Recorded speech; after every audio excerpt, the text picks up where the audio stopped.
Start करने जा रहे हैं अपना next chapter, that is motion in a plane. काफी इंपॉर्टेंट चैप्टर है। कौन सा चैप्टर करने जा रहे हैं start? Motion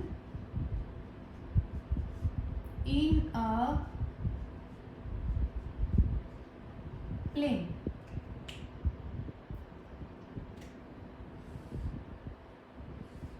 motion in a plane का सबसे पहले आपको पता होना चाहिए मतलब क्या है। हमने पढ़ा था टाइप्स ऑफ मोशन के अंदर एक टर्म पढ़ी थी टू डायमेंशनल मोशन। क्या पढ़ा था उसके अंदर हमने कि अगर किसी ऑब्जेक्ट के ड्यूरिंग इट्स मोशन अगर दो कोऑर्डिनेट चेंज हो, आइदर एक्स और वाई चेंज हो और वाई और जेड चेंज हो, या कौन सा पैरामीटर चेंज होगा, जेड और एक्स चेंज होगा। तो अगर सिर्फ दो कोऑर्डिनेट चेंज हो during its motion, then motion is called two dimensional motion and two dimensional motion is known as motion in a plane. तो इसका दूसरा नाम क्या है? Two dimensional motion. कि जो हमारा मोशन होगा वो कैसा होगा? टू डायमेंशनल, मतलब सिर्फ दो कोऑर्डिनेट्स क्या होंगे हमारे? चेंज। फॉर एग्जाम्पल मैं इस रूम के अंदर मूव करूंगी तो मेरा क्या चेंज होगा? एक तो एक्स कंपोनेंट चेंज होगा, दूसरा वाई कंपोनेंट चेंज होगा। क्योंकि मैं जेड में मूव नहीं किया मैंने, तो जेड कंपोनेंट चेंज नहीं होगा, तो मेरा मोशन कैसा होगा? To dimensional motion. सबसे पहले इसके अंदर एक जो टॉपिक आपको गिवन है अकॉर्डिंग टू बुक, पर वो हम ऑलरेडी डिस्कस भी कर चुके हैं अपनी क्लास के अंदर। वो क्या है हमारे पास? Physical quantity. ऑलरेडी हम डिस्कस कर चुके हैं what do you mean by physical quantity. क्या पढ़ा था हमने? कि वो क्वांटिटीज जो क्या हो हमारे पास? मेजरेबल हो, विच कैन बी मेजर्ड। उन क्वांटिटीज को जिनको हम मेजर कर सकते हैं हमने क्या बोला था? Physical quantity. उसके बाद हमने एक टर्म पढ़ी थी कि टाइप्स ऑफ फिजिकल क्वांटिटी, ये भी हम डिस्कस कर चुके हैं। कैसी कैसी पढ़ी थी हमने? स्केलर्स। दूसरा क्या पढ़ी थी हमने? वेक्टर्स। स्केलर के अंदर हमने क्या पढ़ा था? ऐसी फिजिकल क्वांटिटी, क्योंकि टाइप थी किसकी? फिजिकल क्वांटिटी की। तो स्केलर क्वांटिटी कौन सी थी? जिन क्वांटिटीज के पास क्या था? Only magnitude but no direction. जिनके पास सिर्फ मैग्नीट्यूड था, कोई डायरेक्शन नहीं थी, उनको हमने क्या बोला? Scalar quantities. एग्जाम्पल भी हम कर चुके थे। फॉर एग्जाम्पल मैं कह रही हूँ किसी कार की स्पीड है हमारे पास 50 किलोमीटर पर आवर, तो इसके पास जो ये 50 है, क्योंकि हमें नहीं पता वो 50 किलोमीटर पर आवर इस डायरेक्शन में गया, इसमें गया, उसमें गया, ये किस डायरेक्शन में कार ने मूव किया, हमें सिर्फ ये पता है उसका मैग्नीट्यूड कितना है? 50। तो क्योंकि इसके पास सिर्फ मैग्नीट्यूड है, डायरेक्शन हमें कार के मोशन की नहीं पता, तो ये किसके अंदर आएगी हमारे पास? स्केलर क्वांटिटी के अंदर। बट वेक्टर्स क्या थे? जिनके पास क्या था? Both magnitude as well as direction. तो उन सभी फिजिकल क्वांटिटीज को हमने क्या नाम दिया था? वेक्टर नाम दिया था। एग्जाम्पल यही ले लेते हैं कि अब जो कार है हमारे पास मूव कर रही है कितनी स्पीड से? 50 किलोमीटर पर आवर से मूव कर रही है। किधर मूव कर रही है? ईस्ट में। तो देखेंगे सभी हमें इसका मैग्नीट्यूड भी गिवन है और डायरेक्शन भी गिवन है, इसलिए ये कैसी क्वांटिटी होगी हमारे पास? वेक्टर क्वांटिटी होगी। अब जो इस चैप्टर के अंदर हम डिस्कस करेंगे, जो मेन टॉपिक है हमारा, वो किसके रिगार्डिंग पढ़ेंगे? आज हम वेक्टर्स के बारे में पढ़ेंगे। तो आज का मेन टॉपिक क्या है हमारा? वेक्टर्स। तो सबसे पहले देखेंगे कि जो वेक्टर है हमारे पास वो क्या होगा? कि जिनके पास मैग्नीट्यूड भी है और डायरेक्शन भी है, उन सभी फिजिकल क्वांटिटीज को हम क्या बोल रहे हैं? वेक्टर बोल रहे हैं। तो वेक्टर की रिप्रेजेंटेशन क्या होगी? फर्स्ट जो टॉपिक है वो क्या है हमारा? रिप्रेजेंटेशन ऑफ ए वेक्टर, कि अगर मुझे डिफरेंशिएट करना है दोनों को कि कौन स्केलर है कौन वेक्टर है, तो वेक्टर क्वांटिटी को कैसे रिप्रेजेंट करेंगे। For example physical quantity scalar क्या ले ली हमने, मास। मास का सिंबल क्या होता है, m। मास की कोई डायरेक्शन तो नहीं है ना, लेकिन जो वेट है हमेशा अर्थ की तरफ होगा, क्योंकि जो फोर्स अर्थ की तरफ हम एक्सर्ट कर रहे हैं वो क्या होगा, वेट। वेट क्या होता है, वेक्टर। लेकिन मास कैसी क्वांटिटी है, स्केलर। फॉर एग्जाम्पल मैं कह रही हूँ किसी ऑब्जेक्ट का मास है 4 kg, सिर्फ मैग्नीट्यूड है, डायरेक्शन तो नहीं है ना, तो क्या होगा, ये स्केलर। लेकिन अगर दूसरी तरफ मैं कह रही हूँ कि हमारे पास किसी ऑब्जेक्ट की स्पीड है, सॉरी वेलोसिटी है, कितनी है, 50 किलोमीटर पर आवर, वही ले रही हूँ मैं एग्जाम्पल ए ईस्ट डायरेक्शन। तो ध्यान से देखेंगे, इधर हमारे पास मैग्नीट्यूड भी है और क्या है, डायरेक्शन भी है। मैग्नीट्यूड कितना है, 50। डायरेक्शन क्या है कि जो कार है वो मूव कर रही है इन ईस्ट डायरेक्शन। तो इन दोनों को डिफरेंशिएट कैसे करेंगे, सिंबॉलिकली। तो जो स्केलर क्वांटिटी होंगी उनको तो एज जो उसका सिंबल होगा एज इट इज लिखेंगे, m = 4 kg। लेकिन किसी भी वेक्टर क्वांटिटी को, सपोज करो हमने क्या लिया, वेक्टर क्वांटिटी, यहाँ पे वेलोसिटी रिप्रेजेंट हमें करना है, तो उसका जो सिंबल है वो क्या होगा, वेक्टर क्वांटिटी के ऊपर हम हमेशा क्या लगाएंगे, एक एरो हेड लगाएंगे। ये क्या है, एरो हेड। फिजिकल क्वांटिटी के ऊपर, फिजिकल क्वांटिटी कौन है, वेलोसिटी। यहाँ पे फिजिकल क्वांटिटी कौन है, मास। लेकिन मास स्केलर है तो सीधा लिखा m = 4 kg। लेकिन क्योंकि वेलोसिटी वेक्टर है, वेक्टर का सिंबल क्या है कि उसके ऊपर क्या लगाएंगे, एरो हेड। तो वो जो एरो हेड है वो हमें क्या बताएगा कि फिजिकल क्वांटिटी क्या है, वेक्टर। वेक्टर का सिंबल क्या है, फिजिकल क्वांटिटी के ऊपर एरो हेड लगाएंगे। अब इसका मतलब ये नहीं कि ऑब्जेक्ट उधर जा रहा है तो एरो हेड उधर लगेगा, उधर जा रहा है तो एरो हेड उधर लगेगा। एरो हेड की डायरेक्शन यही होगी, फिजिकल क्वांटिटी के ऊपर है एरो हेड, फॉरवर्ड डायरेक्शन में क्या रिप्रेजेंट करेगा, किसी वेक्टर को रिप्रेजेंट करेगा।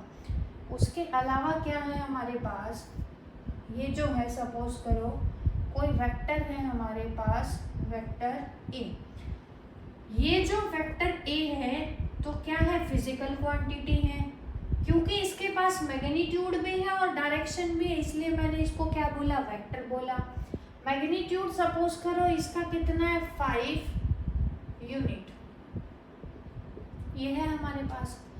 लेकिन इसके पास डायरेक्शन भी एक ही है, जो वेक्टर इस डायरेक्शन में जा रहा है, तो ये क्या बन गया, एक वेक्टर क्वांटिटी बन गया। सिमिलरली अगर उस डायरेक्शन में जाएगा तो भी एक वेक्टर क्वांटिटी। एरो हेड क्या बताएगा, उसके डायरेक्शन ऑफ मोशन को कितना है, -5 यूनिट्स। ये क्या आ गया हमारे पास, representation of a vector quantity. अब उसके बाद हम क्या पढ़ेंगे, हमारे पास टाइप्स ऑफ वेक्टर।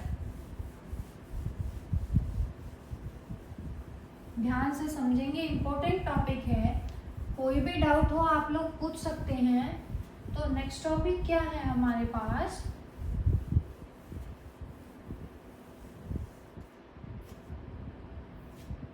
वेक्टर की टाइप्स। वेक्टर दो टाइप के पढ़ेंगे हम, कौन कौन से होंगे, एक तो होंगे हमारे पास पोलर वेक्टर्स, दूसरा कौन से होंगे, एक्सियल वेक्टर्स। अब दोनों वेक्टर है, इसका मतलब दोनों के पास मैग्नीट्यूड भी है एज वेल एज डायरेक्शन भी है। पोलर वेक्टर का मतलब क्या है, वो वेक्टर्स जो किसी पॉइंट के अलोंग एक्ट करेंगे, समझ रहे हो आप सब। तो क्या होगा, पोलर वेक्टर्स क्या होंगे, those vectors which have a starting point of application, starting point of application and act along the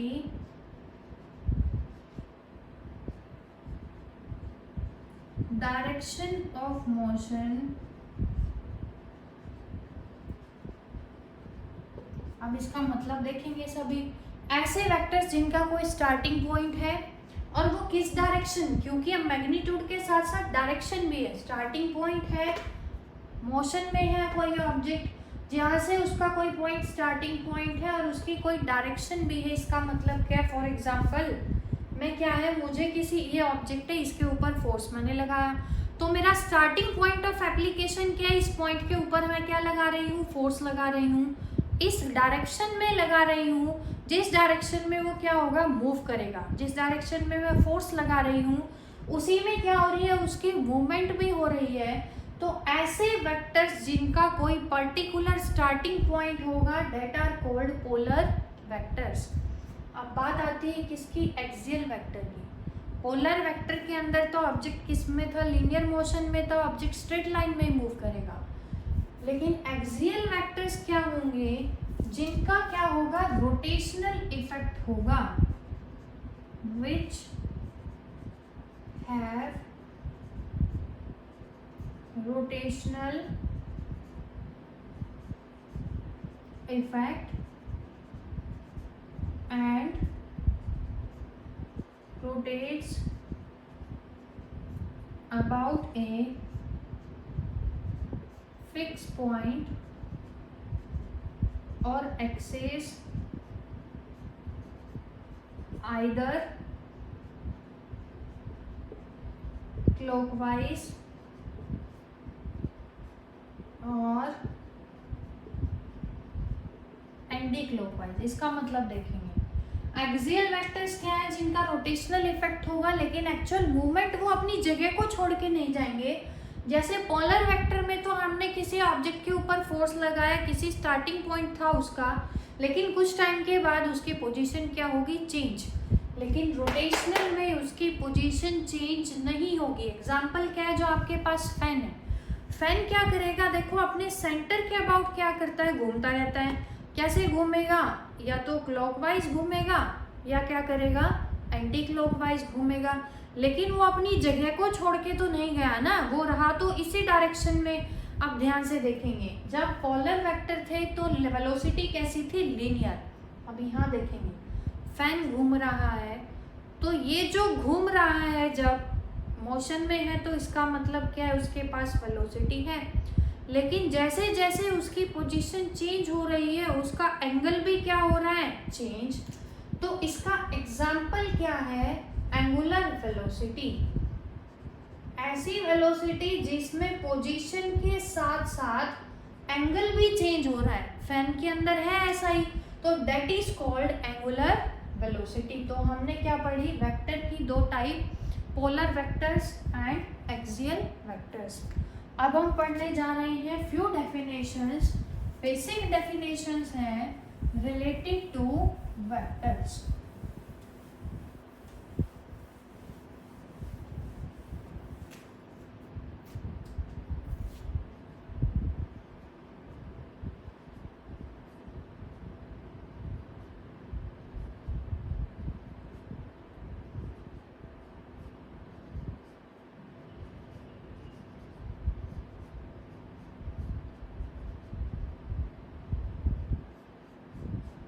few definitions related two vectors के अंदर जो फर्स्ट डेफिनेशन हम पढ़ने जा रहे हैं, ध्यान से देखेंगे, इम्पोर्टेंट है, सभी का यूज होगा। फर्स्ट डेफिनेशन क्या है हमारे पास, यूनिट वेक्टर। इसको समझने के लिए देखेंगे, वेक्टर का हमें सिंबल पता है। सपोज करो हमारे पास क्या है, कोई फिजिकल क्वांटिटी है A and it is a vector quantity, तो इसको कैसे रिप्रेजेंट करेंगे, वेक्टर ए से। अब हम ले रहे हैं कोई एग्जांपल, सपोज करो जो हमारे पास वेक्टर ए है उसकी फुल लेंथ ये है, कितनी दे रखी है हमें, 5 यूनिट्स दे रखी है। समझ गए सभी, total length, full length of the vector is equal to 5 units. अब यूनिट वेक्टर को समझने के लिए देखेंगे क्या किया हमने, ये जो फुल लेंथ है इसको हमने डिवाइड किया, इसका एक स्मॉल पार्ट लिया which is equal to 1 unit के बराबर है। तो यहाँ से जो फुल लेंथ आएगी वेक्टर की, full length of the vector, A vector किसको रिप्रेजेंट कर रहा है, फुल लेंथ को, किसके बराबर आएगी, unit length into number of units. अब यूनिट लेंथ कितनी है हमारी 1, टोटल नंबर ऑफ यूनिट्स कितनी है 5। ये जो नंबर ऑफ यूनिट्स है ये क्या है, उसका मैग्नीट्यूड है कि कितनी यूनिट लेनी है हमें कितनी मैग्नीट्यूड लेना है, 5 यूनिट्स लेना है। तो full length of the vector कितनी आ गई हमारे पास 5। अब यहाँ से फॉर्मूला आ चुका है हमारे पास, vector is equal to, unit vector हमने लिया, यूनिट वेक्टर कितना लिया 1। अब इसकी डायरेक्शन भी है कि हमने इस डायरेक्शन में लिया है, यूनिट वेक्टर को 1 यूनिट इस डायरेक्शन में लिया, इनटू क्या है उसका मैग्नीट्यूड, कि कितने यूनिट चाहिए टोटल। तो जो यूनिट वेक्टर है उसका सिंबल, यूनिट वेक्टर का फॉर्मूला क्या आएगा यहाँ से, unit vector is equal to क्या आएगा, vector divided by its magnitude. अब मैग्नीट्यूड के लिए देखेंगे सभी ध्यान से सिंबल क्या होगा। मैं कह रही हूँ कि टोटल लेंथ किसके बराबर है, मैग्नीट्यूड 5 यूनिट के बराबर है। तो मैग्नीट्यूड कैसे लेंगे, किसी भी वेक्टर का मैग्नीट्यूड जो होगा वो कैसे निकालेंगे, कैसे रिप्रेजेंट करेंगे, वेक्टर का मैग्नीट्यूड मतलब क्या ले देंगे, उसका मॉड्यूलस। आपको बुक्स में ये भी मिलेगा कि magnitude of a vector is represented by a, लेकिन ऐसा आप लोग यूज मत कीजिए, क्योंकि देखेंगे सभी ए के ऊपर वेक्टर क्वांटिटी का सिंबल नहीं है। तो यहाँ पे तो ये क्या रिप्रेजेंट कर रहा है कि ये क्या है, एक स्केलर क्वांटिटी, लेकिन हमें क्या रिप्रेजेंट करना है, magnitude of a vector represent करना है। तो प्रॉपर सिंबल क्या यूज करेंगे, वेक्टर का मैग्नीट्यूड मतलब उसका क्या लेंगे, मोड लेंगे, मॉड्यूलस लेंगे। तो कैसे रिप्रेजेंट करेंगे उसको, unit vector is equal to vector A divided by its modulus. Modulus और मैग्नीट्यूड दोनों का मतलब एक ही है। तो ये किसका सिंबल हो गया, मैग्नीट्यूड और मॉड्यूलस। मॉड्यूलस का मतलब हमें सिर्फ न्यूमेरिकल वैल्यू चाहिए और वो कितनी है 5। अब देखेंगे यूनिट वेक्टर का सिंबल, किसका यूनिट वेक्टर लिया है, वेक्टर ए का। यूनिट वेक्टर का सिंबल क्या है, जो वेक्टर था उसको आप बेटा बर्थडे कैप पहना दो। कैसे याद रखेंगे इसको, वेक्टर को हमने बर्थडे कैप पहना दिया, आप ऐसे याद रख सकते हो। तो क्या होगा, आपको मिलेगा, इसको कैसे पढ़ेंगे, या तो हमने वेक्टर को कैप पहना दी या क्या पहना दी, हैट पहना दी। ये जो कैप है किसको रिप्रेजेंट कर रही है, बर्थडे कैप को रिप्रेजेंट कर रही है, and that is called unit vector. तो यूनिट वेक्टर का सिंबल क्या है, जिस भी वेक्टर का यूनिट वेक्टर हमें लिखना हो उसको कैप हम पहना देंगे। क्या फॉर्मूला आ गया, vector divided by its magnitude. तो यहाँ से दो चीजें हमने पढ़ी, एक तो पढ़ा यूनिट वेक्टर के बारे में, यूनिट वेक्टर की वैल्यू कितनी है ध्यान से देखेंगे, 1 यूनिट। तो यूनिट वेक्टर कैसा वेक्टर है, एक ऐसा वेक्टर जिसका मैग्नीट्यूड कितना आएगा, इसका मैग्नीट्यूड भी 1 आएगा, तो that is called unit vector. Formula क्या है, वेक्टर को अगर उसके मैग्नीट्यूड से डिवाइड करेंगे तो क्या बन जाएगा, वो एक यूनिट वेक्टर। अब ये तो बात थी जनरल, हमें एक वैल्यू गिवन हो 5 यूनिट, 10 यूनिट, 2 यूनिट और 3 यूनिट। लेकिन अगर ऑब्जेक्ट कार्टेशियन कोऑर्डिनेट्स में मूव कर रहा है, दैट इज ऑब्जेक्ट के x, y और z चेंज हो रहे हैं, तो आप क्या करोगे। तो याद रखेंगे, अगर ऑब्जेक्ट x, y, z तीनों में मूव कर रहा है तो यूनिट वेक्टर x एक्सिस में हमेशा सिंबल होगा आई कैप। आई कैप किसको रिप्रेजेंट कर रहा है, किसी यूनिट वेक्टर को अलोंग एक्स एक्सिस।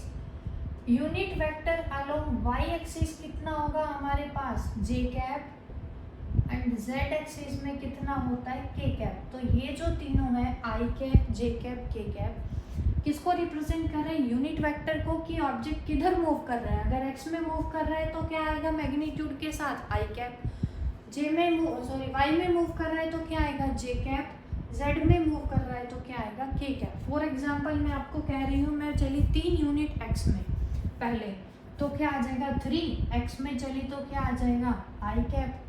मैं कह रही हूँ उसके बाद में 4 यूनिट चली वाई में, क्या आ जाएगा प्लस, क्योंकि और चली 4 जे कैप। उसके बाद क्या कह रही हूँ मैं 1 यूनिट चली जेड में, क्या आ जाएगा +1 के कैप। तो ये क्या आ गया हमारे पास, यहाँ जाके मैं रुक गई, पार्टिकल की ऑब्जेक्ट की क्या आ गई पोजीशन आ गई हमारे पास कितनी 3 आई कैप + 4 जे कैप + के कैप। उसी तरह से क्या आएगा हमारे पास, अगर देखेंगे क्वेश्चन भी हमें ऐसा ही गिवन है कि वेक्टर ए हमें गिवन है कितना 3 आई कैप 4 जे कैप + के कैप। अगर आपसे क्वेश्चन पूछता है कि फाइंड इट्स यूनिट वेक्टर,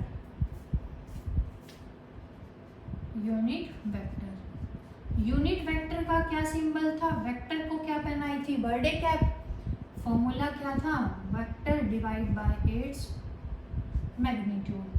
अब मैग्नीट्यूड हमने पाइथागोरस में भी देखो निकाला हुआ, अगर ये 3 है ये 4 है तो ये कितना आया था √25 और 5। ऐसे ही मैग्नीट्यूड अगर निकालेंगे तो वेक्टर ए की वैल्यू तो हमें पता है, मैग्नीट्यूड निकालने का तरीका क्या है बच्चों, √ आएगा √x के कंपोनेंट का स्क्वायर, x में कितना चले 3 चले स्क्वायर, प्लस y में कितना चले 4, प्लस z में कितना चले 1 स्क्वायर √ में।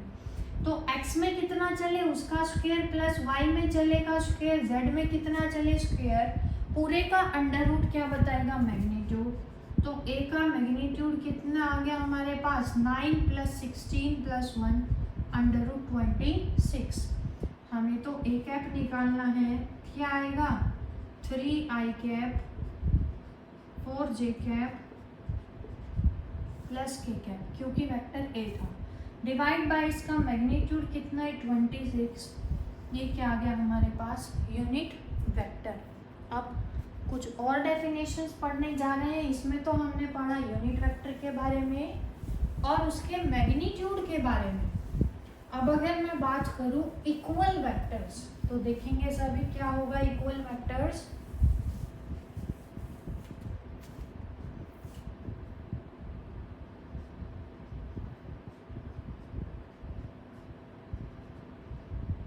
इक्वल वेक्टर्स क्या होंगे, अगर हमारे पास 2 वेक्टर हैं वेक्टर ए और वेक्टर बी, सपोज करो क्या है ये तो रिप्रेजेंट कर रहा है वेक्टर ए को, ये रिप्रेजेंट कर रहा है वेक्टर बी को। तो इक्वल वेक्टर्स क्या होंगे कि ऐसे वेक्टर्स जिनका मैग्नीट्यूड भी क्या हो सेम और डायरेक्शन ऑफ मोशन भी क्या हो same, then these are equal vector. अब डायरेक्शन तो सेम है दोनों की, अगर मैग्नीट्यूड भी सेम हो जाए दोनों का तो ये दोनों कैसे होंगे इक्वल वेक्टर्स। सेकेंड डेफिनेशन है हमारे पास अनइक्वल वेक्टर्स। एक चीज और ध्यान रखेंगे, इक्वल वेक्टर्स के अंदर अगर 2 वेक्टर हैं हमारे पास, दोनों सेम डायरेक्शन में जा रहे हैं और दोनों का मैग्नीट्यूड भी सेम है, अब क्योंकि वो दोनों क्या एक दूसरे के पैरेलल हैं तो दोनों के बीच में थीटा हमेशा कितना होगा 0 डिग्री होगा। ये याद रखेंगे आप सब कि एंगल बिटवीन 2 इक्वल वेक्टर्स और parallel vectors is 0 degree. Unequal vectors क्या होंगे, एक वेक्टर ए है हमारे पास, दूसरा क्या है वेक्टर बी, दोनों का क्या है मैग्नीट्यूड अलग अलग है लेकिन डायरेक्शन ऑफ मोशन सेम है। मैग्नीट्यूड तो क्या है different but direction is same. तो ऐसे वेक्टर्स को हम क्या बोलेंगे अनइक्वल वेक्टर्स। बेसिक्स हैं ये। थर्ड देखेंगे क्या है हमारे पास negative of a vector.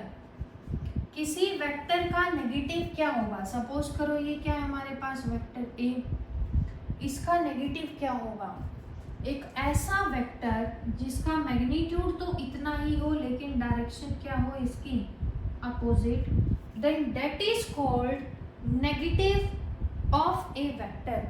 A vector का नेगेटिव क्या होगा, मैग्नीट्यूड तो सेम है लेकिन डायरेक्शन क्या है, दोनों की अपोजिट है हमारे पास। उसके बाद देखेंगे हमारे पास नेक्स्ट डेफिनेशन को इनिशियल वेक्टर्स। को का मतलब आप लोग याद रखेंगे बच्चों सभी, ओ वर्ड जहां पे भी लगा होगा उसका मतलब है सेम। तो ऐसे वेक्टर्स जिनका इनिशियल पॉइंट फिक्स है, जहां से वेक्टर स्टार्ट हो रहा है, तो अगर सभी वेक्टर्स का स्टार्टिंग पॉइंट क्या है सेम, तो उन वेक्टर्स को क्या बोलेंगे, को initial vectors. For example starting point क्या है, ओ, इस पॉइंट को नाम दे देते हैं ओ। यहाँ से निकला वेक्टर ए, यहीं से निकल रहा है वेक्टर बी सी डी। तो ये जो सभी वेक्टर्स होंगे कैसे होंगे, को इनिशियल होंगे। क्यों होंगे, क्योंकि सबका इनिशियल पॉइंट क्या है हमारे पास सेम, क्या है वो ओ। उसके बाद नेक्स्ट है हमारे पास को प्लेनर वेक्टर। को का मतलब तो अब आपको बता दिया है मैंने, को का मतलब कैसे याद रखोगे, सेम। तो ऐसे वेक्टर्स जो सेम प्लेन के अंदर लाई करेंगे दैट आर कॉल्ड को प्लेनर वेक्टर्स। फॉर एग्जाम्पल हमारे पास क्या है, एक्स वाई प्लेन, दूसरा क्या है वाई जेड प्लेन, तीसरा क्या है जेड एक्स प्लेन। तो या तो सभी वेक्टर्स किस में लाई कर रहे हैं, एक्स वाई प्लेन के अंदर, या सभी किस में लाई कर रहे हैं, वाई जेड में, या फिर किस में लाई कर रहे हैं, सभी वेक्टर्स एक्स जेड प्लेन में। अगर सभी वेक्टर्स का प्लेन सेम है तो उनको हम क्या बोलेंगे, को प्लेनर वेक्टर्स। नेक्स्ट है हमारे पास कोलिनियर वेक्टर्स। को का मतलब सेम, ऐसे वेक्टर्स जिनकी डायरेक्शन तो सेम है लेकिन मैग्नीट्यूड जरूरी नहीं है कि क्या है, इक्वल।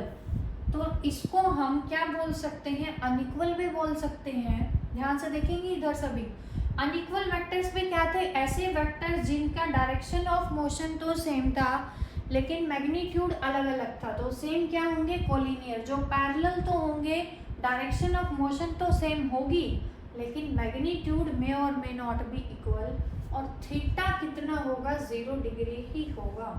ऐसे ही जो नेगेटिव वेक्टर था उसके अंदर देखो, वेक्टर उधर जा रहा था, उसका नेगेटिव उधर जा रहा था, थीटा कितना आएगा हमारे पास, 180 डिग्री। तो नेगेटिव ऑफ ए वेक्टर क्योंकि उसकी डायरेक्शन रिवर्स है ऑफ गिवन वेक्टर, तो थीटा 180। दो वेक्टर अगर सेम डायरेक्शन में जा रहे हो तो थीटा कितना होगा हमारे पास, 0 डिग्री। उसके बाद है हमारे पास लोकलाइज्ड वेक्टर्स। लोकलाइज्ड वेक्टर्स कौन से होंगे, जिनका इनिशियल पॉइंट क्या होगा, फिक्स। तो क्या आएगा, whose initial point is fix, कि भैया तुम्हें यहीं से स्टार्ट होना है, तो वो क्या होगा हमारे पास, लोकलाइज्ड वेक्टर। दूसरा होगा फ्री वेक्टर और डीलोकलाइज्ड वेक्टर। फ्री वेक्टर कौन सा होगा, जिनका इनिशियल पॉइंट फिक्स नहीं है, आप कहीं से भी स्टार्ट हो सकते हो, इसीलिए उस वेक्टर को हम क्या बोलते हैं, फ्री वेक्टर। अब तो बेसिक डेफिनेशन और डिस्कस करते हैं जो कि आगे के टॉपिक में यूज होगी हमारे पास।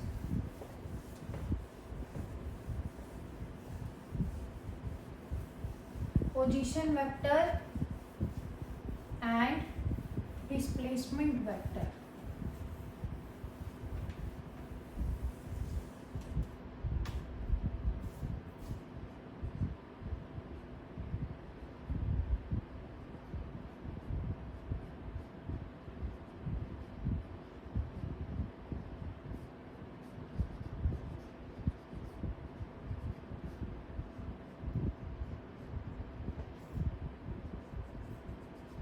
पढ़ना है पोजीशन वेक्टर के बारे में और डिस्प्लेसमेंट। पोजीशन और डिस्प्लेसमेंट तो हमें पता है कि किसी भी पार्टिकल की position with respect to starting point is called position, and displacement हमने पढ़ा था difference between initial and final position.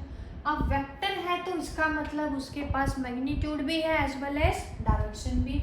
ध्यान से देखेंगे क्या एग्जांपल ले रहे हैं। हमने कंसीडर किया कि हमारे पास क्या है, कोई ऑब्जेक्ट जो कि मूव कर रहा है किसके अंदर, एक्स वाई प्लेन के अंदर। अपना स्टार्टिंग पॉइंट और ओरिजिन, रेफरेंस पॉइंट क्या है उसका, ओरिजिन। हमने एज्यूम किया